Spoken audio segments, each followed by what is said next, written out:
A história de José e seus irmãos, todo mundo conhece, né? É uma daquelas narrativas clássicas sobre ciúme, traição e, no fim das contas, perdão. Mas e se eu dissesse que bem ali, escondido no texto original, existem detalhes que mudam tudo, que transformam essa tragédia de família em algo muito mais profundo e complexo? Pois é, vamos mergulhar nisso agora. Essa é a grande pergunta que vai nos guiar. A gente vai começar a investigar as camadas secretas dessa história para descobrir uma teia de eventos que sugere, assim, uma orquestração muito maior do que a gente imagina. Então, a nossa investigação começa bem no momento mais sombrio de todos, quando José é jogado num poço para morrer.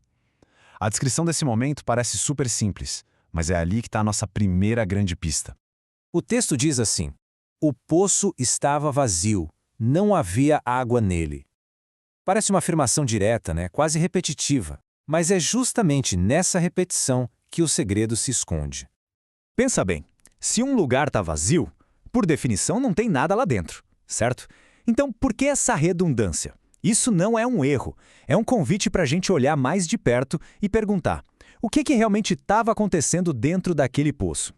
E aqui vem a revelação, que se baseia nos comentários de Rashi, um estudioso medieval famosíssimo.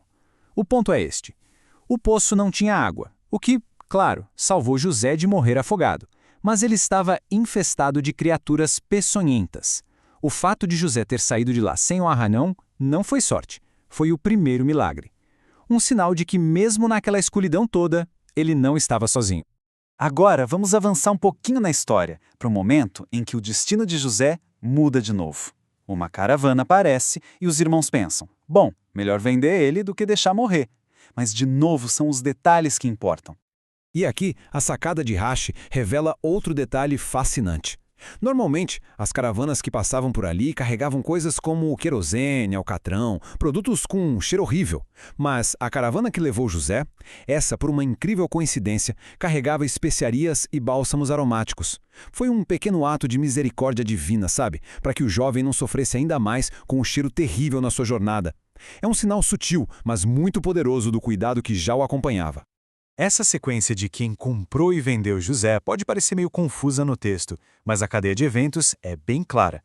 José foi vendido várias vezes passando de mão em mão. Cada venda o levava para mais longe de casa, mas sem que ninguém soubesse, o colocava cada vez mais perto de seu destino extraordinário lá no Egito. Agora, vamos dar uma olhada na frieza com que os irmãos planejaram todo o acobertamento do crime. Eles não só se livraram de José, eles construíram uma mentira, assim, meticulosa, para enganar o próprio pai, Jacó.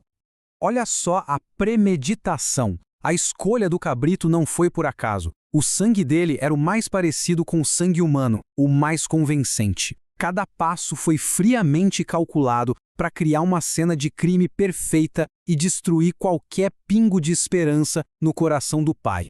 E aí está o resultado. A reação de Jacó é imediata, devastadora. Ele não tem a menor dúvida. A prova é tão convincente que ele preenche as lacunas com o pior cenário imaginável. Mas as palavras dele, no meio de tanta dor, continham algo que nem ele mesmo sabia. Esse grito de angústia de Jacó, sem que ele fizesse a menor ideia, carregava mais uma coisa: uma centelha de profecia. Ele lamentou que uma fera selvagem tinha devorado José. No sentido literal, claro, ele estava errado. Mas no sentido profético, ele estava absolutamente certo. A tal fera não era um animal, e sim uma pessoa. Rashi explica que a agonia de Jacó, na verdade, previu o perigo que José ainda ia enfrentar lá no Egito quando a esposa do seu mestre tentasse seduzi-lo e, por não conseguir, o atacasse com acusações falsas. Essa é a pergunta lógica que surge, não é mesmo? Se existia ali uma conexão divina, por que deixar o homem sofrer por tanto tempo? Pois é, a resposta para isso é uma das partes mais surpreendentes dessa história toda. Olha que loucura. O ponto é o seguinte: ao venderem José, os irmãos fizeram um juramento solene, amaldiçoando qualquer um que ousasse contar a verdade a Jacó. E segundo os comentários, eles de alguma forma incluíram Deus nesse pacto. É como se eles tivessem amarrado o divino nesse juramento de silêncio até o dia em que eles mesmos estivessem prontos para revelar o segredo. E esse silêncio, ele teve consequências gigantescas e muito duradouras. Vamos focar um pouco agora no impacto que essa mentira teve em Jacó por mais de 2 décadas.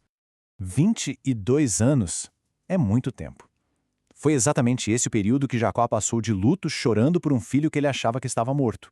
Um tempo de dor imensa, e essa duração, como a gente vai ver, não foi nenhuma coincidência. E aqui está a conexão impressionante. Os comentaristas calculam que Jacó passou exatamente 22 anos longe dos pais dele, Isaac e Rebeca, sem honrá-los como deveria. E qual foi a consequência? A famosa medida por medida. Ele sofreu por exatos 22 anos com a ausência do seu próprio filho. Uma simetria que dá o que pensar. O texto diz que todo mundo tentava consolar Jacó, mas ele simplesmente não aceitava o consolo. Mas por quê? Bom, existia uma razão psicológica e espiritual muito profunda para isso. A razão é a percepção final desta análise. Existe um decreto divino que, com o tempo, permite que o coração esqueça os mortos, para que a dor possa diminuir. Só que esse decreto não se aplica a uma pessoa que ainda está viva. A alma de Jacó, em algum nível, sabia que José não estava morto, e é por isso que a sua dor nunca podia ser de fato acalmada. No final das contas, o que parecia ser só um ato de crueldade familiar se revela uma tapeçaria imensa e complexa, tecida com fios de profecia, de intervenção divina e de consequências cósmicas. A história de José talvez não seja sobre o que os irmãos fizeram com ele, mas sim sobre o que um plano muito maior estava fazendo através deles. E isso, com certeza, nos faz reconsiderar tudo que a gente pensava que sabia.